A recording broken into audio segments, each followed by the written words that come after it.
पूर्व के वक्ताओं ने जो बातें रखी है उस सब के नीचे मैं अपना सिग्नेचर कर देता हूं।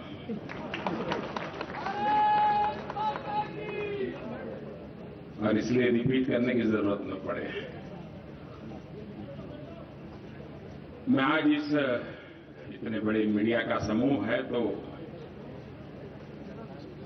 आपका भी और देशवासियों का गत 5 वर्ष में जो सहयोग मिला, समर्थन मिला, और ये जन सहयोग का ही कारण है कि हम इस कार्य को सफलतापूर्वक कर पाए। और इसके लिए मैं देशवासियों का, आप सबका हृदय से बहुत बहुत आभार व्यक्त करता हूं।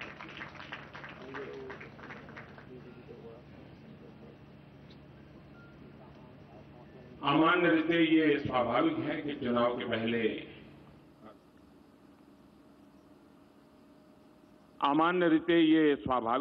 चुनाव के पहले हर राजनीतिक दल अपनी अपनी बात लेकर के आती है।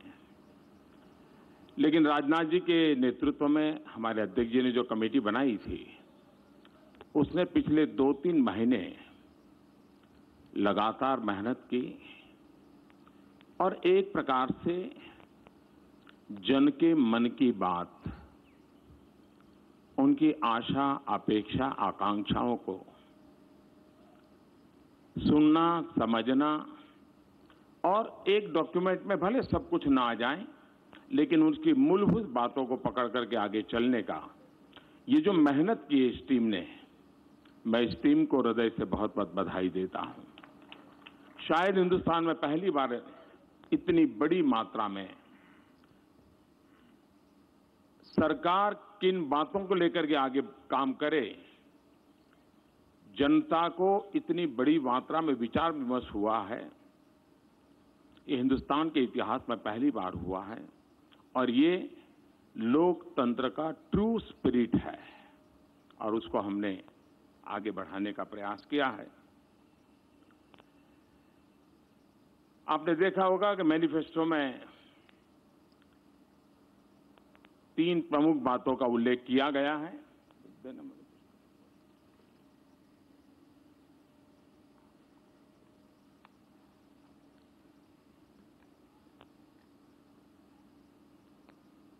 और उसी के आसपास हमारा पूरा ये डॉक्यूमेंट तैयार हुआ है।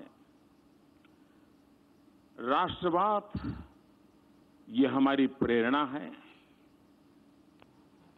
अंत्योदय ये हमारा दर्शन है और सुशासन ये हमारा मंत्र है।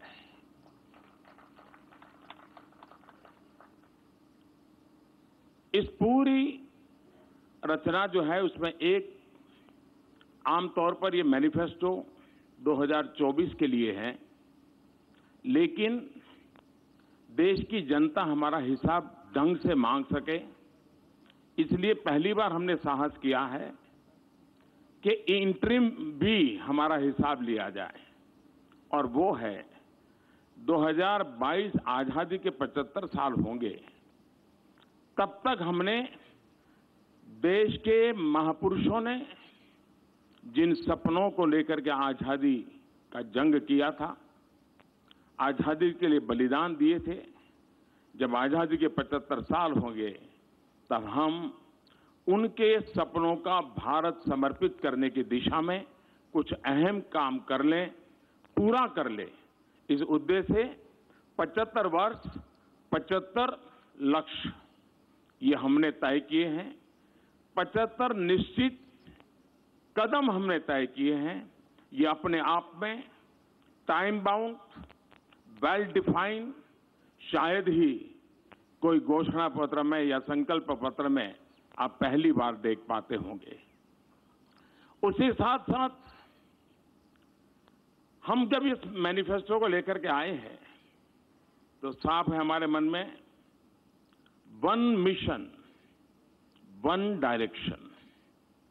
हम देश को समृद्ध बनाने के लिए, सामान्य मानवीय के सशक्तिकरण को लेकर के जन भागीदारी को बढ़ाते हुए, लोकतांत्रिक मूल्यों को महत्व देते हुए, और सरकार की सबसे बड़ी कसौटी ये नहीं होती है कि आपने क्या किया, सरकार की सबसे बड़ी कसौटी है लास्ट माइल डिलीवरी की। और इसलिए वन मिशन वन डायरेक्शन लेकर के हम आगे बढ़ना का हमारा निर्धारित मंत्र है। उसी प्रकार से हमारे समाज में विविधताएं हैं, भाषा की विविधता है, जीवन स्तर की भी विविधता है, शिक्षा में भी विविधता है, जीवन शैली में भी विशेषता है। और इसलिए एक ही डंडे से सबको हाँका नहीं जा सकता, और इसलिए विकास को हमने मल्टी लेयर बनाने की दिशा में, इसमें हमने समाहित करने की पूरी कोशिश की है। गांव हो, शहर हो, अगड़ा हो, पिछड़ा हो, दलित हो, पीड़ित हो, शोषित हो, वंचित हो, आदिवासी हो, पुरुष हो, महिला हो, नौजवान हो, सीनियर सिटीजन हो, हर एक को एक प्रकार से मल्टी लेयर हमने इसकी सबको एड्रेस करने की कोशिश की है। दूसरा हमने प्रयास किया है मल्टी डायमेंशनल, जैसी जहां आवश्यकता उस प्रकार से हम आगे बढ़ना चाहते हैं। एक ही खांचे में, एक ही सांचे में, एक ही ढांचे में चीजों को समाहित करके हम परिणाम नहीं ला सकते हैं। राजनीति चल सकती है, लेकिन देश नीति चलाने के लिए, देश को आगे बढ़ाने के लिए हमने मल्टी डायमेंशनल लेवल पे काम करना होता है। उसको हमने इसमें लेने का पूरा प्रयास किया है। अब जैसे उदाहरण के लिए, आने वाले दिनों में भारत के सामने जो कुछ कठिनाइयां नजर आ रही है, जैसे पानी, खास करके मैं आज जब तमिलनाडु की गहराई में जाता हूं तो ध्यान में आता है कि आने वाले दिन कितने संकट वाले जा सकते हैं। राजस्थान, गुजरात जैसे प्रदेश सदियों से पानी के अभाव में जिए हैं, उन्होंने अपने रास्ते खोजे हैं। लेकिन आज भी देश के कई प्रदेश हैं, उनके लिए भारत सरकार ने गंभीरता से सोच करके समस्याओं का समाधान करना होगा और एक लंबी योजना से करना होगा। और इसलिए हमने सोचा है कि देश में पहली बार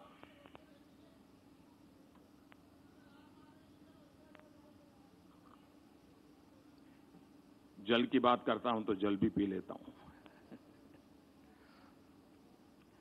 हम एक अलग जल शक्ति मंत्रालय बनाएंगे।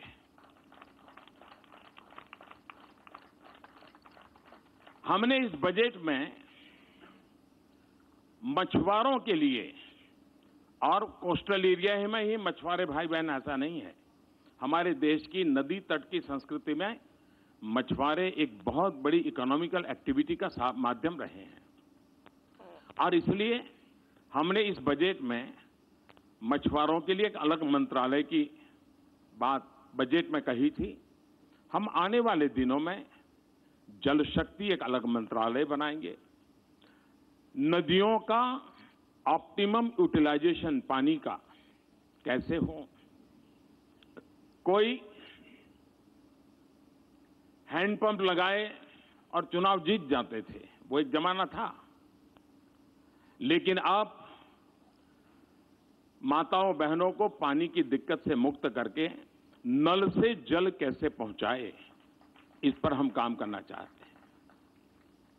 हम पानी के संबंध में एक स्पेशल टास्क फोर्स, एक मिशन मोड में रचना करके उसका हम एक बहुत बड़ा बल देकर के काम करना चाहते हैं। और खास करके मैं तो तमिलनाडु के लोगों से मिला था, ये विचार हमारे मन में कई छोटे छोटे इलाकों से, दूर सुदूर लोगों ने हमें जो मन की बात भेजी, इसमें आया है। और उसको लेकर के हमने इसका महात्म्य समझा है और उसको हम आगे ले जाना चाहते हैं। हम लोगों ने 2014 से 2019 हमारे सारे कामों को देखेंगे। ये बात सही है कि कोई भी सरकार होती है, बहुत लोगों को बुरा लगता है क्योंकि उससे कुछ लोगों के जो मूल एजेंडा है उसको तकलीफ होती है। लेकिन ये सही है कि गई बती हुई सरकार और हमारी सरकार का मूल्यांकन तथ्यों के आधार पर होना चाहिए। और 2014 से 19 अगर एक शब्द में कहना है तो हमारे सभी कार्यों की रचना के मूल में सामान्य मानव की जो आवश्यकताएं हैं उसको एड्रेस करें। हमारे सारे कामों को उसको हमने बल दिया। लेकिन देश जिस उमंग और उत्साह के साथ सपनों के साथ चल पड़ा है, जो काम 50, 55, 60 के कालखंड में होना चाहिए था, वो मुझे 2014 से 19 के बीच में करना पड़ा है। लेकिन उसके अनुभव के आधार पर, उस सफलता के आधार पर इस बार हमने पहले आवश्यकताओं को ध्यान में रख करके शासन चलाया। अब सामान्य मानवी की आकांक्षाओं को लेकर के हम क्या कर सकते हैं उसको घोषणा पत्र में लेके आए हैं। आवश्यकताओं की पूर्ति अपने आप नई नई आकांक्षाएं जगाती है। आपने देखा होगा, हमने एक हिंदुस्तान का पूरा मैपिंग किया सब डिस्ट्रिक्ट का, और देश में करीब 150 डिस्ट्रिक्ट ऐसे निकाले कि जहां मिनिमम कुछ चीजों पर और बल देने की आवश्यकता है। हमने एस्पिरेशनल डिस्ट्रिक्ट एक स्ट्रेटेजी वर्कआउट की, हमने उसको काम किया। हमने तय किया कि पश्चिम भारत और पूर्वी भारत दोनों बराबरी कैसे करें, पूर्वी भारत को बल कैसे दे, और उसमें हम काफी कुछ आवश्यकताओं को एड्रेस कर पाए हैं। अब आकांक्षाओं को एड्रेस करने की दिशा में हम आगे बढ़ना चाहते हैं। तो एक समग्रता भारत के विकास को लेकर के हम आगे बढ़ने के लिए चल जाए। एक और हमने विषय लिया है, आजादी का आंदोलन। देश में सैकड़ों साल की गुलामी के दरमियान कोई वर्ष ऐसा नहीं रहा है हिंदुस्तान का कोई न कोई कोना आजादी के लिए लड़ाई लड़ता रहा है। सैकड़ों सालों तक हर वर्ष कहीं न कहीं बलिदानियों की परंपरा रही है। लेकिन आजादी को जब महात्मा गांधी ने जन आंदोलन बना दिया तो उसने बहुत बड़ी ताकत पाई। जैसे आजादी पाने में जन आंदोलन एक बहुत बड़ा सशक्त माध्यम बना। कोई रेंटियां काटता है तो आजादी के लिए, कोई प्रौढ़ शिक्षा करता है तो आजादी के लिए, कोई सफाई करता है तो आजादी के लिए, कोई शिक्षक का नाम काम करता है आजादी के लिए, कोई खादी के कपड़े पहनता है। गांधी जी ने उसको बहुत बड़ा एक व्यापक रूप दे दिया था। भारत को भी विकास के लिए विकास को जन आंदोलन बनाना। और एक सफल प्रयोग आप देख सकते हैं, स्वच्छता। हमारे देश में पहले हम गंदगी की चर्चा करते थे, गंदगी के विषय में हर बार खबरें भी आती थी, बातें भी आते थे, सब होता था। लेकिन पिछले 5 साल में स्वच्छता की चर्चा हो रही है। इसका मतलब ये नहीं कि गंदगी खत्म हो गई थी, लेकिन स्वच्छता की चर्चा करते करते हमने गंदगी को एड्रेस किया। यानी पॉजिटिव थिंकिंग को बढ़ाते बढ़ाते नेगेटिविटी को खत्म किया। और इसमें मुझे देश के सभी मीडिया हाउस की मदद मिली। मैं आज उनका आभार व्यक्त करना चाहता हूं। देश की युवा पीढ़ी की मदद मिली और वो जन आंदोलन बन गया। स्वच्छता के लिए कोई सरकार अपने खाते में सफलता का दावा नहीं कर सकती है। जन आंदोलन बना। जब जन आंदोलन बनता है तो कितनी बड़ी सफलता मिलती है। और इसलिए हम विकास को जन आंदोलन बनाने की दिशा में केंद्रस्थ विचार लेकर के चलना चाहते हैं। ये भी सही है कि आखिरकार गरीबी से लड़ना है तो 50 साल के सारे प्रयोगों ने बताया है कि दिल्ली के एयर कंडीशन में बैठे हुए लोग गरीबी को परास्त नहीं कर सकते हैं। हम लोग भी एयर कंडीशन कमरों में बैठते हैं, इसलिए मैं कोई किसी और के लिए नहीं कह रहा हूं। गरीब ही गरीबी को परास्त कर सकता है, ये हमारा मंत्र है। और इसलिए एम्पावरमेंट ऑफ पुअर, अब जब हम गरीब को घर देते हैं तो उसकी आवश्यकता पूरी होती है, नए एस्पिरेशंस जगते हैं और वो उसके लिए सोचता है अब घर मिला है तो कर्टेन के लिए थोड़े पैसे बचाओ, वो सोचता है मेहमान आएंगे तो 2 चेयर के लिए पैसे बचाओ, उसका दिमाग बदलना शुरू हो जाता है। चीजें मैं छोटी बता रहा हूं, लेकिन मैं धरती का इंसान हूं, इसलिए बदलाव को बड़ी बारीकी से देख पाता हूं। और इसलिए empowerment of citizen and particularly empowerment of poor, इसके लिए हमने बल दिया है। दूसरा, हमारे देश में एक सोच बनाई दी गई कि भाई जनता को कुछ भी दो कम पड़ता है, जनता को कुछ भी दो कम पड़ता है।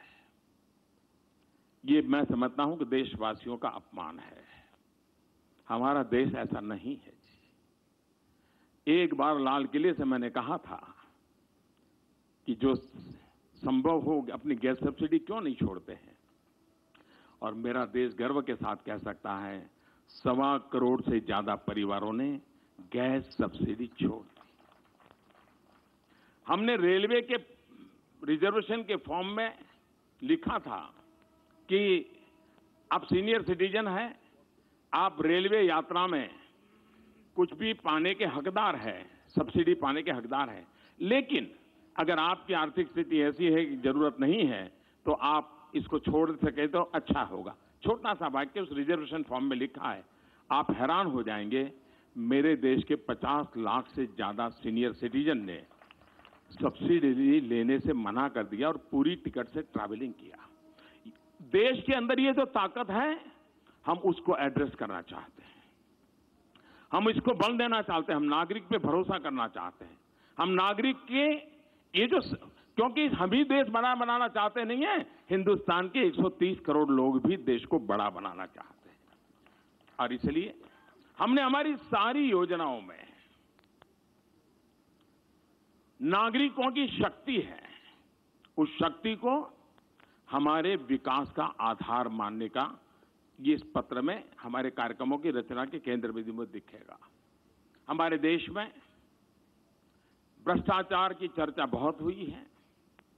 शासकीय व्यवस्था में भ्रष्टाचार को कंट्रोल करने में हमने बहुत सफलता पाई है। Good governance, easy governance, transparent governance, accountable governance, responsible governance, इन सारी बातों को बल देते हुए शासन व्यवस्था में हमने कई रिफॉर्म्स किए हैं। हमने कई अधिकार बहुत नीचे तक हमने दे दिए हैं ताकि अकाउंटेबिलिटी बढ़ रही है। लेकिन टेक्नोलॉजी ने बहुत बड़ी मदद की है ट्रांसपेरेंसी में। चाहे जनधन, आधार, मोबाइल वाला हमारा जैम योजना हो या ई मार्केटिंग का हमारा प्रयास हो, बहुत बड़ा सफलता मिली है। इस चीजों को हम नीचे तक परकोलेट करना चाहते हैं और उसको हम आगे बढ़ाना चाहते हैं। किसान के लिए पेंशन की बात हो, खेत मजदूर के लिए पेंशन, इस एक बहुत बड़े कदम की ओर हम आगे बढ़ रहे हैं ताकि वो एक एश्योर्ड जिंदगी जीने के लिए, अपने परिवार के साथ काम करने के लिए सफलता से आगे बढ़ेगा। ऐसे अनेक विषयों की चर्चा आज यहां पर हमारे साथियों ने की है, लेकिन मैंने पहले ही कहा, सभी क्षेत्रों में जब हम बात कर रहे हैं तब ये हमारा संकल्प पत्र, ये सुशासन पत्र भी है, ये हमारा संकल्प पत्र राष्ट्र की सुरक्षा का पत्र भी है, ये हमारा संकल्प पत्र राष्ट्र की समृद्धि का भी पत्र है। इन सारी बातों के साथ आपको याद होगा कि हम 90 के दशक में बार बार सुनते थे 21वीं सदी आ रही है, 21वीं सदी आ रही है, लेकिन देश को उसके लिए तैयार करने में हमने मौका गंवा दिया। 21वीं सदी एक नारा बन गया, चुनाव में बोला जाता था, चर्चा होती थी। 21वीं सदी में तो हम 2 दशक तो पार करने की पहुंच गए हैं। 2022 आजादी के 75 साल है और कुछ ऐसे ऐतिहासिक पल होते हैं जो प्रेरणा के लिए बहुत बड़ी ताकत रखते हैं। अगर गांधी 150 तो अपने आप में स्वच्छता के लिए एक प्रेरणा का कारण बन सकते हैं। आजादी के 75 साल प्रेरणा का कारण बन सकते हैं। अब हम सुनते हैं कि 21वीं सदी एशिया की सदी है। अगर 21वीं सदी एशिया की सदी है तो भारत उसको लीड करे या न करे, करना चाहिए कि नहीं कर चाहिए, कर सकते हैं या नहीं कर सकते हैं, हमारा संकल्प पत्र है। हम संकल्प के साथ चलते हैं कि जब हिंदुस्तान की आजादी के 100 साल होंगे, 2047 आजादी के 100 साल हो तब देश डेवलपिंग कंट्री से डेवलप कंट्री की ऊंचाई को कैसे पार करे। और ऐसी बहुत सी बातें हैं, बहुत सी बातें कह सकते हैं हम, लेकिन मैं 2047 की ओर नहीं ले जा रहा हूं आपको, लेकिन 2047 का जो मजबूत फाउंडेशन है 2019 से 24 में रखना होगा। 2019 के 24 के मजबूत फाउंडेशन के आधार पर ही 2047 आजादी के 100 साल देश और वो हिंदुस्तान के हर नागरिक का सपना बने, एक मास मूवमेंट बने। हमें देश को वहां ले जाना है और एक बार ये हम मिजाज पैदा कर देते हैं। हमने घोषणा पत्र में, संकल्प पत्र में इस बात का इशारा किया है, विस्तार नहीं किया है, लेकिन हमने जो विस्तार किया है वो इन 5 सालों के लिए किया है। और उसमें हमने 2022 आजादी के 75 साल को देश के सामने हमने अपने आप को कटघरे में खड़े कर करके अकाउंटेबिलिटी के लिए प्रस्तुत किया है। ये अपने आप में एक बहुत बड़ा हमारा निर्णय है और हमने किया है। देश भ्रष्टाचार को सहने को तैयार नहीं है। कानून नियमों की व्यवस्थाएं हो, हमारा अप्रोच हो और हम ईमानदारी को बल देते हुए, ईमानदारी की प्रतिष्ठा को बढ़ाते हुए भ्रष्टाचार से मुक्ति की दिशा में जाना चाहते हैं।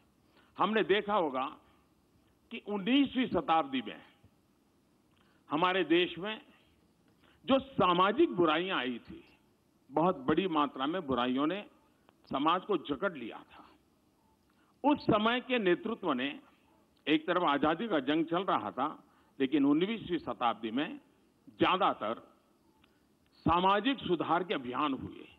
बड़ी हिम्मत के साथ हमारे देश के अनेक महापुरुष निकले और उन्होंने किया। आज समय की मांग है कि हमारी खास करके राजनीतिक व्यवस्था में, शासकीय व्यवस्था में जो बुराइयां घर कर गई है, 19वीं शताब्दी में सामाजिक बुराइयों के खिलाफ जिस प्रकार से एक जन चेतना का आंदोलन चला, आने वाले दिनों में इन एक निश्चित फ्रेमवर्क की व्यवस्थाओं के भीतर इस प्रकार की जो बुराइयां घुस गई हैं, उसके खिलाफ कदम भी लेने हैं, नीतियां भी बनानी है, निर्णय भी करने हैं, लेकिन जन सामान्य का दबाव भी बढ़ाना है, एक जन आंदोलन भी करना है, सुधार के संकल्प की ओर जाना है और उस दिशा में भी एक सकारात्मक विचारों को लेकर के हम देश को आगे ले जाने की दिशा प्रयास करते हैं। गांव, गरीब, किसान हमारे इस केंद्र में है।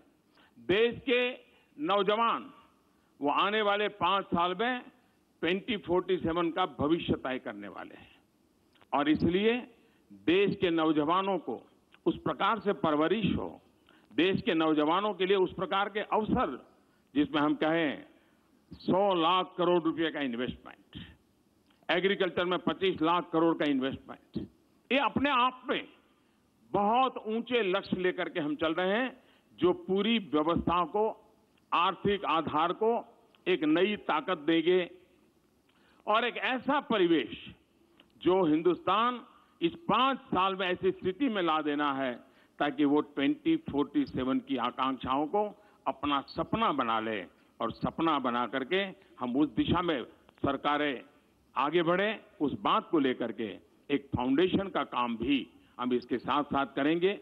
आकांक्षाओं को पूर्ण करने का सपना लेकर के हम आगे बढ़ रहे हैं। मैं फिर एक बार इस संकल्प पत्र की रचना में जिस टीम ने काम किया है उनका अभिनंदन करता हूं। मैं बारीकी में छोटे छोटे प्रोग्राम की रचना में नहीं गया हूं। एक मूलतः राष्ट्र को आगे 5 साल में किस दिशा में जाना चाहिए, बैक ऑफ द माइंड मेरे मन में क्या विचार रहते हैं, उसको मैंने अभिव्यक्त करने का प्रयास किया है। मैं फिर एक बार आप सबने जो कुछ भी सहयोग दिया है उसके लिए आपका धन्यवाद करते हुए मेरी वाणी को विराम देता हूं। धन्यवाद।